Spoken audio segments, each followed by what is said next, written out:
The microphone you choose can completely change how confident you feel on stage.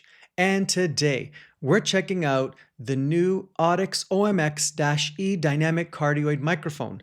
This microphone officially was released January 2025 when Audix introduced the new OMX series, including OMX-E, OMX-M, and OMX-T at the 2025 NAMM Show in California.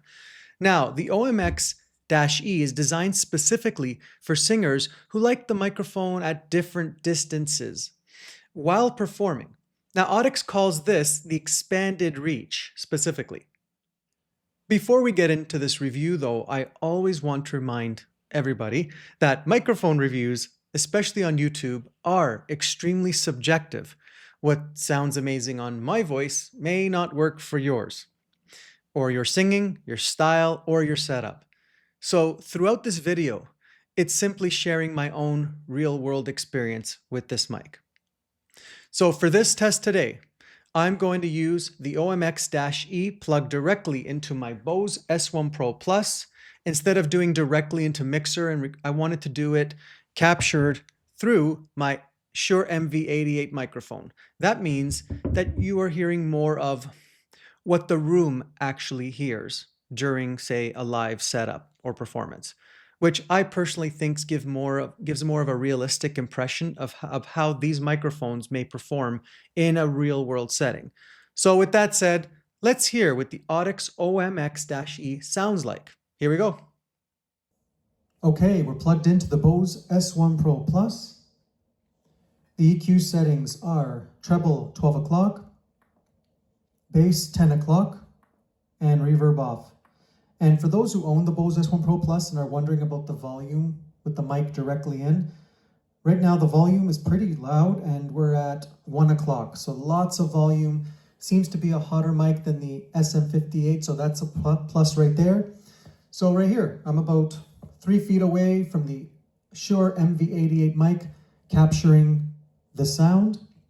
So we're gonna do a couple of tests. The first one we're gonna do is I'm going to talk around the microphone to see the feedback rejection. Let's try it out. 1, 2, 1, 2, 1, 2, 1, 2, 1, 2, 1, 2, 1, 2, 1, 2, 1, 2, 1, 2, 1, 2. That's pretty good. Right when I went to the side, it was pretty much non-existent. Did you hear that? 1, 2, 1, 2, 1, 2. Nothing. So pretty good feedback rejection. I'm right next to the speaker here, and I'm not getting any type of feedback. So great job right there. The next one we're going to do is plosives. So again, we are a flat top. We're not around. Let's try some P's and B's and T's and see what it does. I hear a little bit. Plosive, plosive, plosive, plosive. Peter, Piper, Peter, Piper.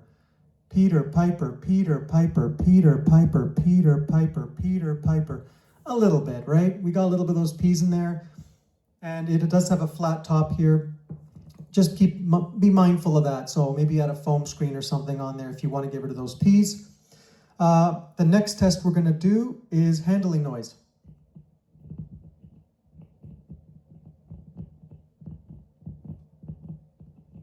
I'd say it's about average, similar to some other mics I've tested on my channel. I would say it's about a 5 or 6 out of 10, so it's about halfway. So far, really good.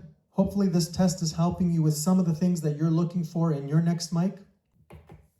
Okay, let's try and see how it sounds when I'm up close and how it sounds further back. Okay, let's see how it sounds. Okay, I am pretty much on the microphone. My lips are pretty much almost touching. I'm now about 2 inches away, 2 inches from the microphone, 4 inches from the microphone. Pretty good. The quality stayed consistent, just the volume start dropping off. This microphone seems to be one where you're at least 1 to 2 inches from it. Is that kind of that sweet spot for this microphone? Okay, last test we're gonna do is sing Amazing Grace. Yes, because it doesn't infringe on copyright. That's why I use it on my channel. We added a bit of reverb on the Bose S1 Pro Plus and just sing a little song just so you could see how it sounds with singing.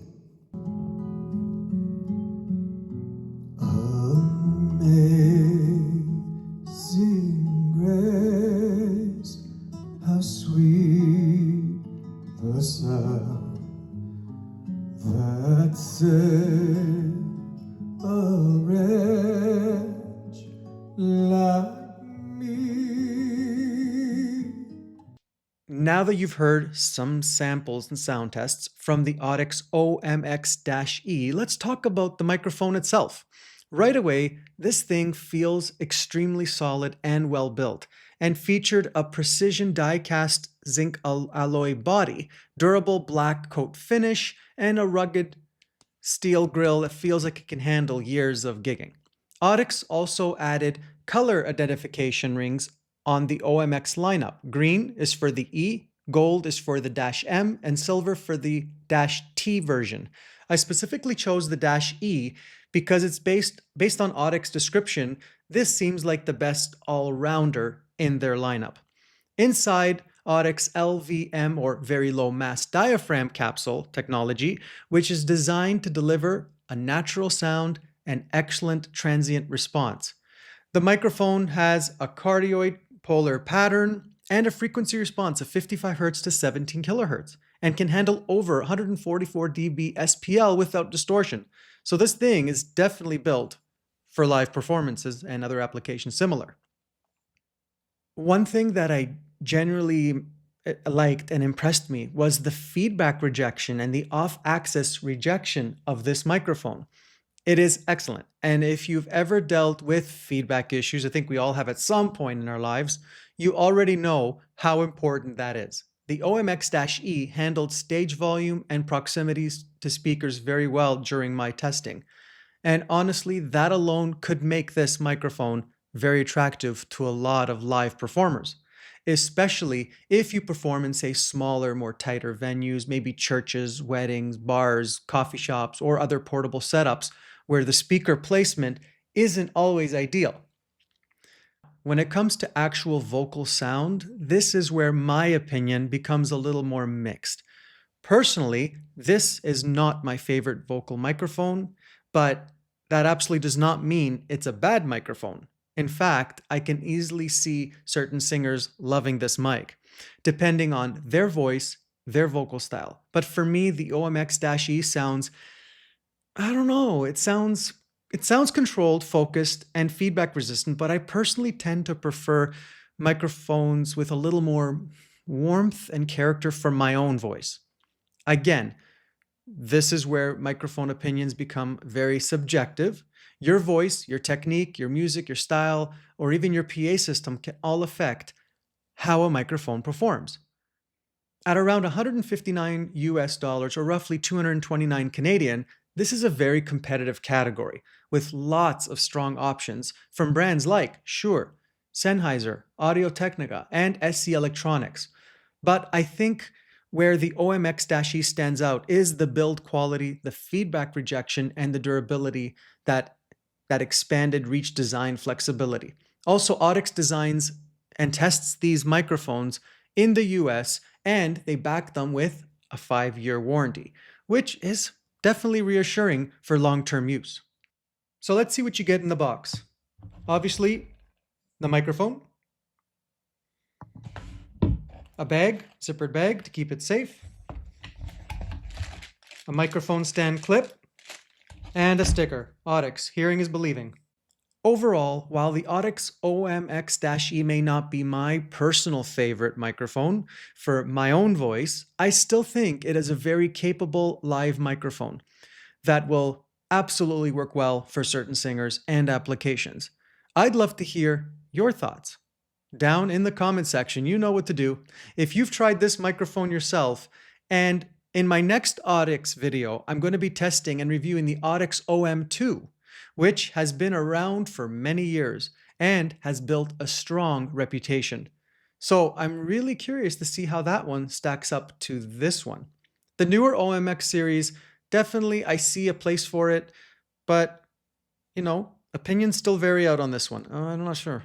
If you like videos like this, music gear, testing, gear chat, PA speakers, mixers, and everything in between, make sure to subscribe to the Sonic Spectrum channel. I thank you so much for hanging out with me and following me. I will see you in the next one.